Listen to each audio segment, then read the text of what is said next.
इस स्टोरी की डिमांड हमारे सब्सक्राइबर टीकू, मेघराज, वसीम जाफर, विकास और पुष्पांजलि जी ने की थी।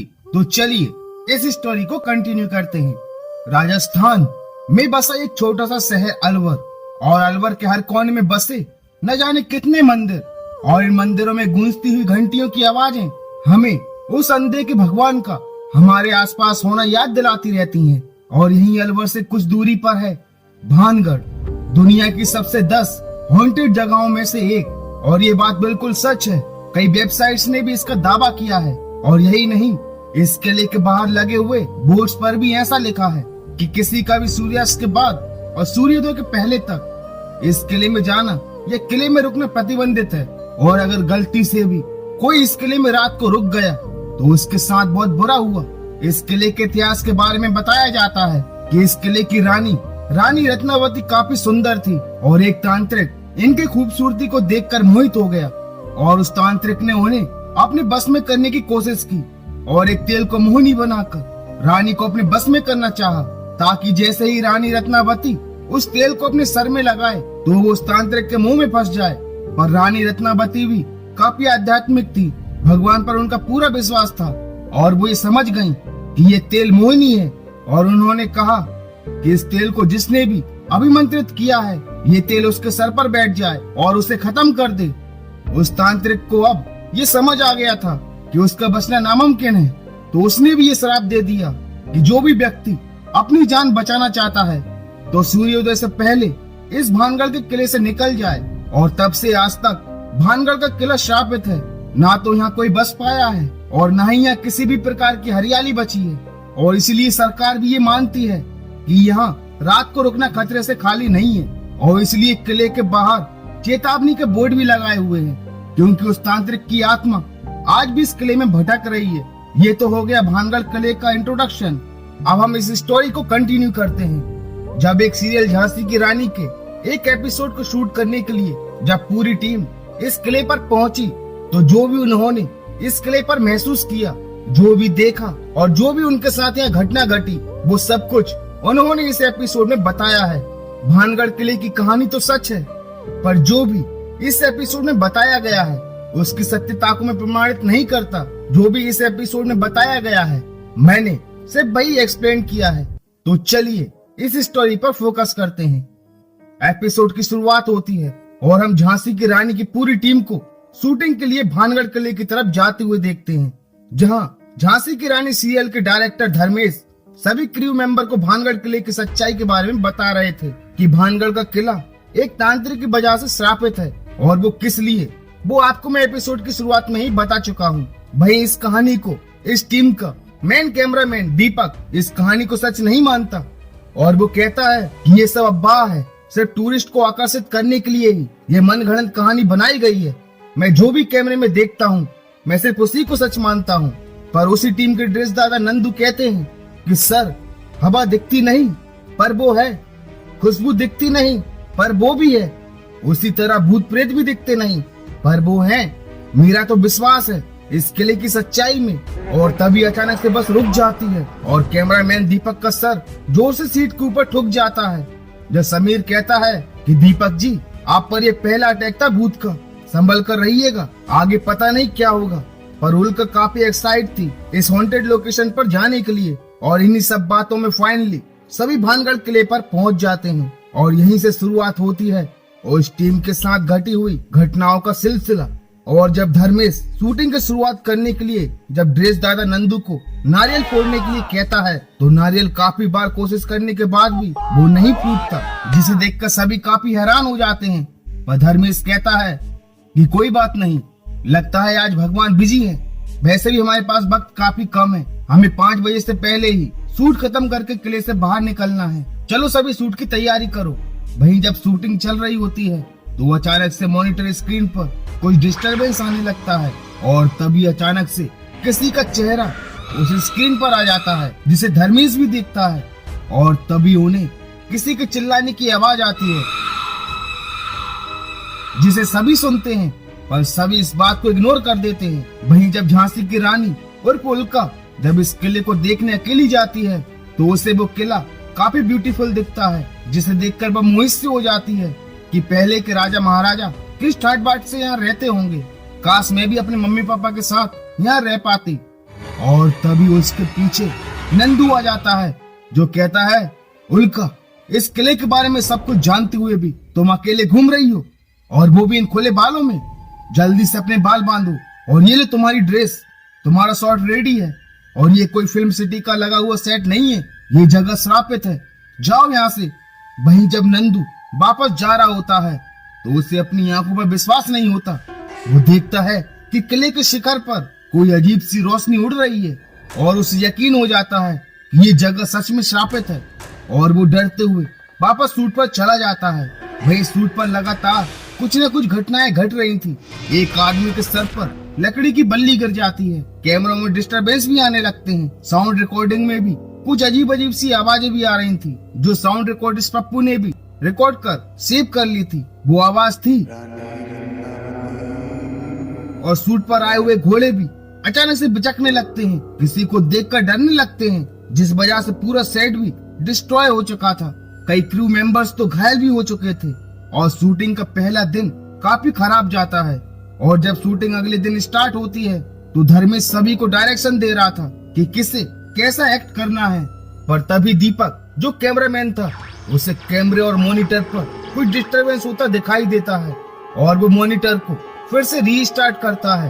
तो स्क्रीन पर उसे उल्का के पीछे एक लाइट बॉय दिखाई देता है और वो कहता है, यहाँ लाइट्स की जरूरत नहीं है, हटाओ वहां से, लाइट को हटाओ वहां से। और जब वो वहां देखता है तो वहां कोई नहीं था और तभी उसे स्क्रीन पर किसी का चेहरा दिखाई देता है, जिसे देखकर वो काफी डर जाता है और उससे भी ये यकीन हो जाता है कि कुछ तो गड़बड़ है। इसी दौरान उल्का जब थोड़ा दूर जाकर अपनी माँ से बात कर रही थी तो उसे कुछ गुलाबी फूल दिखाई देते हैं और जब वो उन्हें तोड़कर सूंघती है तो उसमें से उसे काफी अच्छी खुशबू आ रही थी। और तभी उसे एक तेल की शीशी दिखाई देती है और वो शीशी को उठा लेती है और कुछ बूंदें उसके हाथ पर गिर जाती हैं और ये सब वो तांत्रिक देख रहा था। वही उल्का को वो कहानी याद आती है जो इस तेल से जुड़ी थी, पर तभी उसका शॉट रेडी हो चुका था और वो शूट के लिए चली जाती है और वो तेल और फूल वहां से गायब हो जाते हैं। वहीं जब उल्का अपना शॉट दे रही थी कि तभी अचानक से उल्का को भी आवाज सुनाई देती है और उल्का रानी रत्नावती की तरह बात करने लगती है, जो कह रही थी कि रानी रत्नावती के महल में तुम्हारी इस तरह खड़े होने की हिम्मत कैसे हुई। और इसे सुनकर सभी हंसने लगते हैं कि उल्का मजाक कर रही है। पर तभी उल्का फिर से कहती है कि निकल जाओ हमारे महल से, वरना सब मारे जाओगे। और तभी उल्का अपने होश में आ जाती है और पूछती है कि आप सब लोग इस तरह हंस क्यों रहे हो। और ये कहकर उल्का बेहोश होकर गिर जाती है, जहाँ सभी काफी परेशान हो जाते हैं कि उल्का को आकर हुआ क्या। और जब उसे होश आता है तो समीर कहता है कि चलो मैं तुम्हें वैनिटी वैन तक छोड़ दूं, पर उल्का कहती है कि मैं खुद चली जाऊंगी। और वो फिर से उस किले के आकर्षण में आकर दोबारा महल में घूमने के लिए चली जाती है, पर शायद ये उसकी सबसे बड़ी भूल थी। वहीं धर्मेश फिर से घोड़ों का शूट करने का दीपक को डायरेक्शन दे रहा था कि हमें ऐसे शूट करना है। पर तभी एक बार फिर से घोड़े बिचक जाते हैं, यहाँ वहां दौड़ने लगते हैं। कंट्रोल करने के बाद भी वो घोड़े काबू में नहीं आ रहे थे और इससे परेशान होकर धर्मेश पैकअप कर देता है और सभी क्रू मेंबर वापस अपनी होटल के लिए रवाना हो जाते हैं। पर होटल पहुंचने के बाद किसी को भी उल्का दिखाई नहीं देती और न ही किसी को पता था कि उल्का कहाँ है। और उन्हें शक होता है कि कहीं उल्का उसी किले में तो नहीं रह गई। और सभी लोग उल्का को ढूंढने के लिए वापस उसी किले की तरफ निकल जाते हैं। वहीं हमें दिखाया जाता है कि उल्का भानगढ़ के किले में बेहोश पड़ी है और जब उसे होश आता है तो वो उस किले में अकेली थी। वो काफी डर जाती है और बाहर निकलने का रास्ता ढूंढने लगती है और आवाज भी लगाती जा रही थी कि कोई उसकी आवाज सुनकर उसकी मदद करने यहाँ आ जाए। पर तभी उल्का अपने आप को रानी रत्नावती की जगह महसूस करने लगती है और उसके आसपास का वातावरण भी बदल जाता है। सभी उल्का को देखकर रानी रत्नावती कहकर प्रणाम कर रहे थे और तभी उल्का एक तेल और इत्र बेचने वाली औरत के पास जाती है और कहती है कि हमें एक ऐसा विशेष इत्र वाला रोगन चाहिए जो आज तक किसी ने न लगाया हो, जिसकी सुगंध काफी अच्छी हो। और तभी वो तांत्रिक वहां जाता है और उल्का का हाथ पकड़ लेता है। जो उल्का कहती है कि यह दुष्ट तांत्रिक, हमें छोड़ दे, तेरे मंसूबे कभी भी सफल नहीं होने वाले। पर वो तांत्रिक कहता है कि रानी रत्नावती, आज मैं आपको हासिल करके ही रहूंगा। मैं कब से आपकी प्रतीक्षा कर रहा था, और जब आपने इस रोगन को स्पर्श किया तो मुझे मेरी प्रतीक्षा का फल भी मिल गया। रानी रत्नावती। और वो तांत्रिक अपनी तंत्र विद्या से उल्का को बांधकर उसे मारने लगता है, उसे प्रताड़ित करने लगता है और उसे काफी घायल भी कर देता है। जहाँ उल्का काफी चीख रही थी, चिल्ला रही थी, वहीं दूसरी तरफ जब सभी कार से उल्का को ढूंढने आ रहे थे तो उनकी गाड़ी भी अचानक से खराब हो जाती है और सभी भगवान से प्रार्थना कर रहे थे कि उल्का हमें सही सलामत मिले और जल्द से जल्द सुबह हो जाए। वहीं उल्का जल्द से जल्द किले से बाहर जाने का रास्ता ढूंढ रही थी, पर वो तांत्रिक हर जगह उसका पीछा कर रहा था। जहाँ उल्का कहती भी है कि मैं रानी रत्नावती नहीं हूँ, मैं उल्का हूँ, आपको कोई गलतफहमी हुई है, प्लीज प्लीज मुझे छोड़ दो, मुझे जाने दो। और तभी उल्का को याद आता है कि किले के अंदर घुसते ही एक हनुमान जी और शंकर जी का मंदिर है और मुझे किसी भी तरह मंदिर तक पहुंचना होगा। पर वो तांत्रिक एक बार फिर से उल्का के सामने आ जाता है, पर इस बार उल्का के अंदर रानी रत्नावती का अंश आ जाता है, जो कहती है कि मैं पहले भी तुझे मार चुकी हूँ और इस बार भी तुझे मैं मौत के घाट उतार दूंगी। और उल्का अपने होश में आ जाती है और गायत्री मंत्र का उच्चारण करने लगती है और आसमान में बिजली चमकने लगती है। जहाँ वो तांत्रिक कहता है कि नहीं, ऐसा नहीं हो सकता, और उल्का एक बड़े से पत्थर को उठाकर उस तांत्रिक को मार देती है और वो अभिमंत्रित रोगन, वो तेल उसी तांत्रिक के हाथ पर गिर जाता है और उल्का एक बार फिर से उस तांत्रिक को वो पत्थर मारती है और वो तांत्रिक एक बार फिर से मारा जाता है, लेकिन सिर्फ उसी समय के लिए।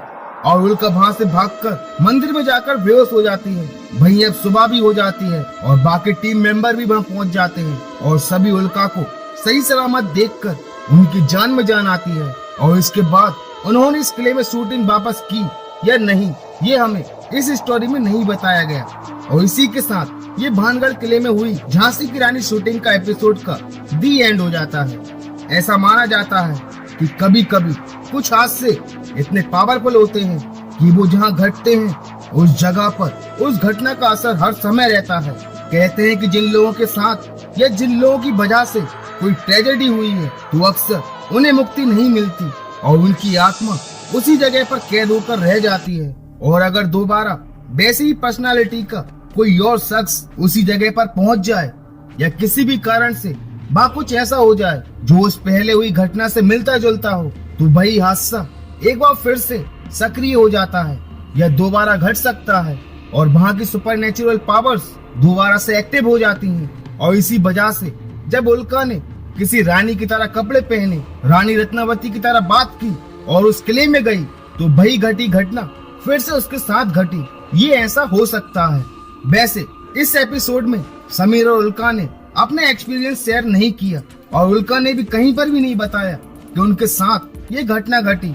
और एक बात और कि दिन में कई लोग और टूरिस्ट इस भानगढ़ के किले में घूमने जाते हैं, पर दिन के उजाले में किसी के साथ भी कोई घटना नहीं घटी। हाँ, रात को कुछ भी हो सकता है, पर इस सीरियल की शूटिंग दिन में हो रही थी और उनके साथ घटी सारी घटनाएं दिन में हुई, जिसे देखकर मुझे लगता है, ये मेरा मानना है कि ये कहानी सत्य घटना पर आधारित नहीं है, बल्कि उस घटना को प्रदर्शित करने का एक तरीका हो सकता है जो भानगढ़ किले में घटी थी। आपका क्या मानना है इस स्टोरी को लेकर, मुझे कमेंट बॉक्स में जरूर बताना। तो मिलते हैं एक और दहशत भरी खौफनाक स्टोरी के साथ। And thank you so much for watching this video.